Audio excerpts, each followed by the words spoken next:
I work hard on the one thing that I know I have an unfair advantage on.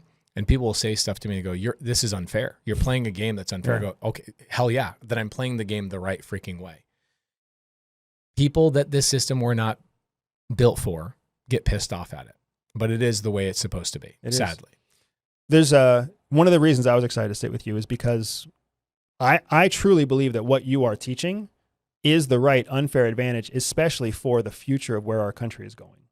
Specifically real estate, even more specifically commercial real estate. That is an asset that only benefits from inflation. That's an asset that only benefits from uncertainty. And if you're wise in how you go about securing the asset, growing the asset, and ultimately selling the asset, your money is safer there than it is anywhere else. Right. And it's true and it's real. And I understand that there's a lot of reasons why people don't want to go down that road. It could be too expensive. It could be too complicated. Risky, it could be whatever. Management. Blah, and I see you doing everything you can to break those walls down. And for me, I feel better because the people who are following what you're teaching will find themselves in a better financial place 10 years from now than they do now. And as a country, we're going to be benefiting from the fact that those wealthier people are paying more taxes, making more jobs, making sure that our commercial real estate is even viable. Right. If all we did right now was turn our money into cash and hope to get a raise, we're dead in the water. Yeah, we're dead. Okay, a couple more questions. Somebody comes to you a little bit higher level, right? They're doing $10 million, $20 million a year. You have multiple clients I'm sure you do some one-on-ones with. What are common things that you see in those people's lives that are holding them from going from 20 million to 100 million?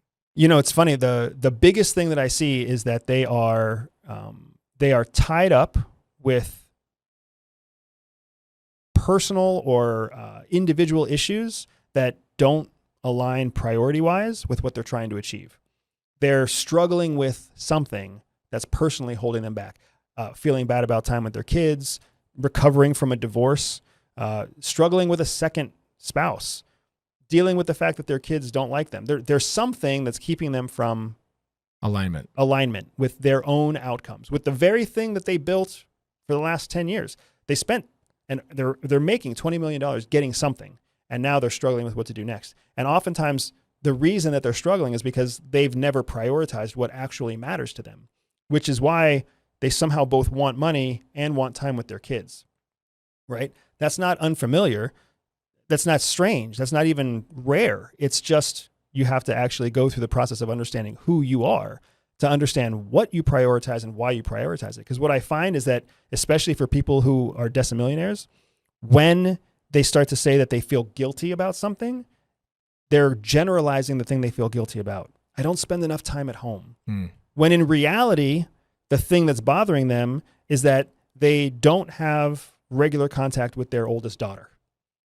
Like there's a specific thing that's bothering you that we overgeneralize because our survival instinct is keeping us from talking about it to others, and also keeping us from reflecting on truly what is bothering us. And then when you find out that person worth $25 million a year is also a bear by temperament, you're like, dude, you care about people. You have an oldest daughter. Your oldest daughter is the one that you care not the most about, but she's the one that suffered the most because she was a baby when you were starting this business. So now that your business is secure and you've been building it for her anyways, then they start to connect it. And then they start to realize, oh, that's true. This is who I am. This is how I'm wired. And that is my priority. And then they get back to business.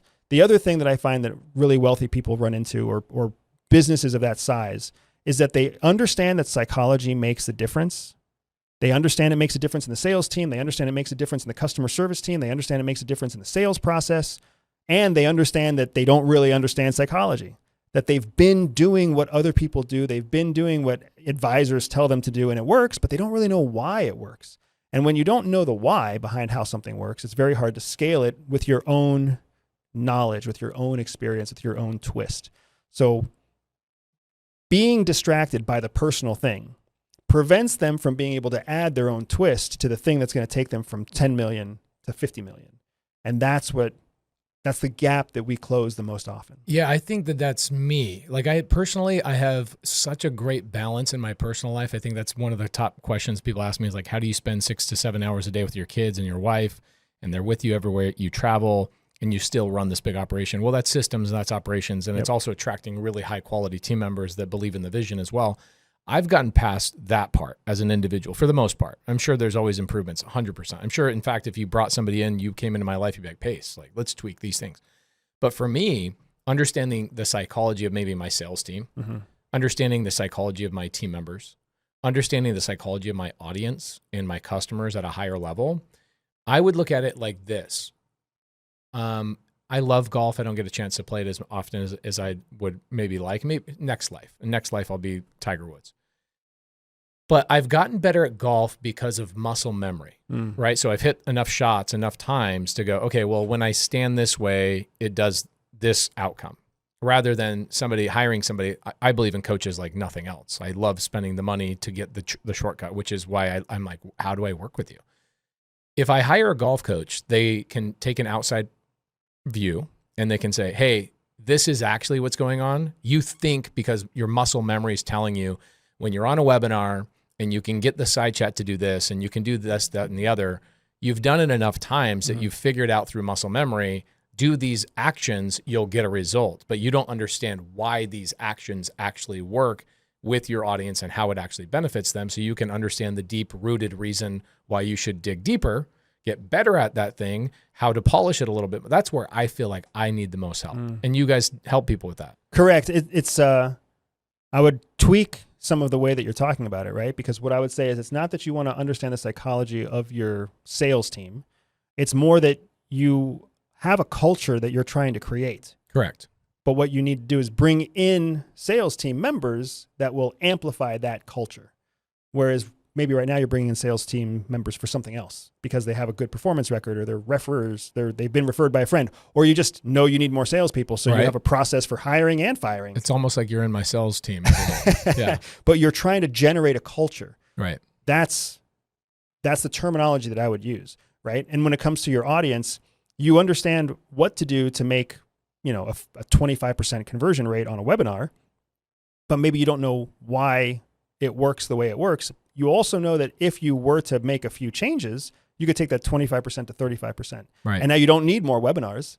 You need the same number of webinars, and you're going to get a higher conversion rate and a higher quality client that comes from it. And oh, by the way, what's the marketing engine that brings people to the webinars? Right. And how can I tweak that? And how can I tweak the affiliate deals that I have? And how can I tweak the partners that I'm with? And how can I tweak when I spend my hours at work? How do I increase the number of dollars I generate without increasing the number of hours I generate so that I can make more time on the golf course? Because I don't think that the next life is the time to play golf. Yeah, now is the isn't. time to play golf. I'll be doing something cooler, I'm sure. CIA believes that all people are born with a spy secret superpower. For some people, that means they can win deals. For others, they can spot liars. Some can even seduce lovers. I built a free 3-minute test to help reveal to you exactly what your secret hidden superpower is. All you have to do is click on the link in the description below, take the test, and start using your spy superpower to stay ahead of 99% of people. Obviously, you help people through your webinars and your challenges. People that are in my audience have a lot of high-level real estate investors that probably look at you and go, I need your brain, or at least a part of your brain, in my world. You guys do one-on-ones? Do you guys do things of that nature? We do one-on-one coaching. I will say that I personally do one-on-one coaching very, very rarely, because what I'm looking for is the person who's going to make the most impact in the least amount of time. So that's what I'm looking for. There's nothing worse than teaching people and they don't take freaking action on it, or they don't do enough with it. And you're just like, I wasted my freaking time. Yeah. My favorite way to teach, my personal favorite way to teach, is actually from a stage during live events, because you can communicate. You've got an audience of people who are already there to learn. You can control the mass psychosis like we talked about. You can have the largest impact. And if you do it once a quarter, if you do it once every year, you can actually see the change as people are forced to exercise the skill on their own, separate from you. I think also on a live event, so for me, I love live events as well. You can see in my office. I think the best part about a live event is, let's say I come to one of your live events. Where do you guys hold them? We hold them in Colorado Springs. We hold them in Las Vegas. We hold them in... okay, cool. Yeah. So I go to one of your live events. The best part is you're teaching an audience. You're creating a buzz. Everybody's kind of on the same page. In the hallways, the breakout sessions, or even after the event, guess what's happening? They're networking with each other. Iron sharpens iron. and they're bringing multiple perspectives to the situation rather than you just doing one-on-ones, which your job being put on this earth is to create a massive amount of impact. You can't do that at scale on one-on-one. But if you do it in a room, you create that buzz. They all have that same vibration. They go in the hallways, lunch, they go to dinners, they go hang out for the next 3 or 4 months, and they're texting each other and they're in group chats. They're taking your principles and applying them to each other's businesses. So is that different than your challenges? Yes and no. I would say they're mostly the same because of all the things that you mentioned. You're looking for the buzz. You're looking to create the group community, not just a community of people, but a community of people who iron sharpens iron. Right. You want a contributory community, yes, not just a puddle of people, right? So to create those, you have to give people a goal. You have to give them a purpose. You have to give them a set of things to accomplish along the way. So challenges are great for that. And the right type of live event is great for that too. So you can create that contribution, which drives people to see the outcome on the other side. Okay, cool. I love that. Now, final question for me. I want to go create a new shed for people, a new safe house, so to speak. What are the elements I need? Let's say I'm on a webinar. Let's say I'm on a YouTube video. What are the elements I need for this person who loves being in the shed to say, you know what? I got the convenience. What was it? Not comparison. It was convenience. Convenience and security. Okay. So convenience. And how do I create the security? Are there elements? Is there a framework that helps me define this shed so that people understand this is my plan? Or are there things that people are constantly missing when they're selling a shed, essentially? Yeah. Is there anything that's missing? Like you need a game plan. It's the first step. Hey, you might tell people that the best thing for them to do is learn real estate. Okay, but there's not steps and there's not a why. Are there any frameworks I should know in order to create a better shed? So I'm gonna give you a framework. It's not a fast framework. So I'm gonna make it as concise as I can make it. In intelligence, we use a framework called the SADRAT framework. SADRAT. SADRAT. Okay. SADRAT. And SADRAT is the framework we use to create a trader out of a patriot. You couldn't imagine somebody who's happier to be in the box than someone who is a patriot to their country. And the SADRAT process is designed to take that patriot who's been trusted with secrets, who has fully drank the Kool-Aid, and convert them into a sale of treason. The SADRAT is an acronym that stands for Spot, Assess, Develop, Recruit, Handle. It's an A in the acronym, but it's spelled with an H. That's government for you. Handle, Terminate. SADRAT. Spot, Assess, Develop, Recruit, Handle, Terminate. Okay. That process is all inclusive from the moment you decide who you are going to look for. That's what spotting is. What boxes, what safe zones are you looking for to exploit? And then A is assessment. When you're looking at those safe boxes, how do you assess the people that are in them? What do those people value? What do those people care about? What do those people think? D stands for develop. So to be specific about this, spot would be like 9 to 5 people that hate their 9 to 5 job and they want financial independence to some degree, more time with their kids. They want to develop something that they can contribute to the world, right? That's essentially assessing like what they want. Except that you kind of went through 3 steps in one, right? Oh, you did? Okay. So the spotting thing might be, where do those 9 to 5ers hang out on the internet? They hang out on Instagram. They hang out on TikTok. They hang out in Reddit forums. They hang out on news platforms. They hang out on Amazon, right? So you find out where they hang out. That's your spotting. I know I want 9 to 5ers. I know I want people who make less than $80,000 a year. I know I want people who have children and they have dependents and they want something more. That's where you're going to find them. Got it. So then you go to those locations and you start hooking, or you start baiting the location with things that will help you understand if that audience has the people you're looking for. So does that have high achievers in it? Does it have people who engage? Does it have people who are the right age? Does it have people who are the right demographics, the right income? And that's the A in SADRAT. You're assessing Got it. the group that you're spotting to see if they actually have viable targets. Got it. And then when you find those viable targets, because you will find them, just some environments have more targets than others. When you find them, then you start to actively develop them, which means you start teaching, you start training. Providing value, all that. Because that's going to be what moves them. Develop is just another word for growing. So now what you're doing is you're cultivating the future seedlings that will become your your asset stable. The next step is recruiting. Recruiting is when you get them to take an action that transfers the value. When they're in development mode, you're pouring value into them and they're giving you nothing.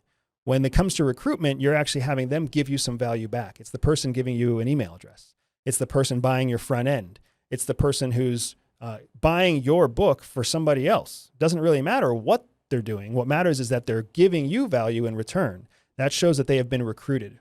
They now believe in what you're teaching, and they're demonstrating their belief in some way, shape, or form. And then handling is the whole process where you take and you run them through the ascension process of going from being a front-end buyer to a back-end buyer. It's a mix of how you sell bigger ticket items, but you also have them have bigger ticket breakthroughs. Right. But handle is a large step. And the last step that I find is the most valuable that so many people in the business world ignore is called terminate. Once you are handling somebody and their return on investment starts to become a negative return on investment, you have to get rid of them. If they start to decline in their performance, if they start to decline in their ROI, why are you continuing to invest in that?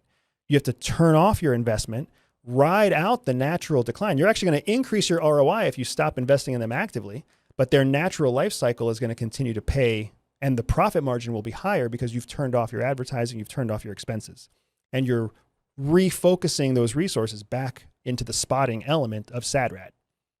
So it's a cycle that continues to go. It's complicated, it's big, it can be heavy, but at its core, it's really about understanding that the person you want, the customer you want, the client you want, they're out there. You just have to actively find and cultivate them every step of the way. There's never anything that's accidental. You're never just lucky that you found somebody. You are actively creating an entire life cycle that when they find it, it resonates with them as if it was meant to be. Right.